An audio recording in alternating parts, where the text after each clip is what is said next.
akan memperkenalkan diri terlebih dahulu. Yang pertama, Sahbani. Yang kedua, Dina Tia Solehah. Dan saya sendiri, Amrina Rasyada. Dan di samping saya, Indana Zulfa. Dan yang terakhir, Uyun Hidayat. Kami dari kelompok 5, kami di sini akan melakukan penjajahan pada salah satu hewan vertebrata, yakni Pisces. Lebih spesifiknya lagi, ikan mujair dengan nama latin Oreochromis mozambicus. Oke, baiklah, ini adalah alat yang digunakan dalam membedah ikan. Jarum, pinset, gunting bedah, silet atau cutter, alkohol, kapas, dan sarung tangan. Nah, ini adalah bahan yang digunakan, yaitu Oreochromis mozambicus atau ikan mujair. Langkah-langkah dalam membedah ikan. Letakkan ikan di baki. Kemudian, tusuk pada bagian mulut dan ekor menggunakan jarum yang sudah tersedia. Bedah ikan menggunakan gunting. Bedah ikan mulai dari lubang yang di dekat sirip belakang sampai ke sirip dada. Setelah itu, lalu dari lubang yang di dekat sirip belakang, gunting lagi ke atas sampai ke tulang belakang. Lalu dari sirip gunting lagi sampai ke tulang belakang. Setelah itu, bedah tusuk kulit ikan ke atas agar bisa melihat bagian tubuhnya. Bedah ikan mulai dari lubang yang di dekat sirip belakang sampai ke sirip dada. Setelah itu, lalu dari lubang yang di dekat sirip belakang, gunting lagi ke atas sampai ke tulang belakang.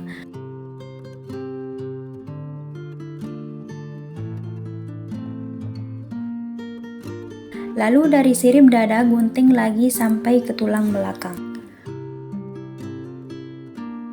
Morfologi ikan. Morfologi dari ikan terbagi menjadi 3 bagian. Yang pertama itu adalah caput atau kepala ikan. Caput ini dimulai dari ujung mulut bagian depan pada ikan sampai dengan operculum bagian belakang atau penutup insang. Kemudian yang kedua itu bagian tubuh ikan yang disebut dengan trunkus, di mana trunkus ini dimulai dari bagian belakang operculum sampai dengan bagian depan batang ekor. Dan yang terakhir yang ketiga itu ada ekor yang disebut dengan caudalis. Pada bagian kepala ikan, kita akan menemukan mulut tentunya sebagai salah satu alat pencernaan dari ikan mujair ini. Kemudian yang kedua itu ada hidung, yang berfungsi sebagai alat pernapasan bagi ikan atau alat penciuman. Yang ketiga itu ada mata sebagai alat indera penglihatan dan kemudian yang terakhir di bagian kepala itu terdapat penutup insang yang disebut dengan operculum, di mana penutup insang ini berfungsi untuk melindungi insang yang ada di dalamnya dan berfungsi juga sebagai alat respirasi. Karena penutup insang ini dapat membantu memindahkan air untuk melewati insang dengan merubah tekanan internal. Nah, pada bagian kedua disebut dengan tubuh ikan atau trunkus, di mana trunkus ini yang pertama itu ada bagian sirip punggung ikan yang disebut dengan vena dorsalis, di mana vena dorsalis ini berada pada bagian dorsal tubuh ikan yang berfungsi dalam kestabilan ikan ketika berenang. Kemudian yang kedua itu ada sirip dada pada ikan yang disebut dengan pinna petralis. Pinna petralis ini berfungsi dalam pergerakan ikan ke samping dan pergerakan ikan dalam diam.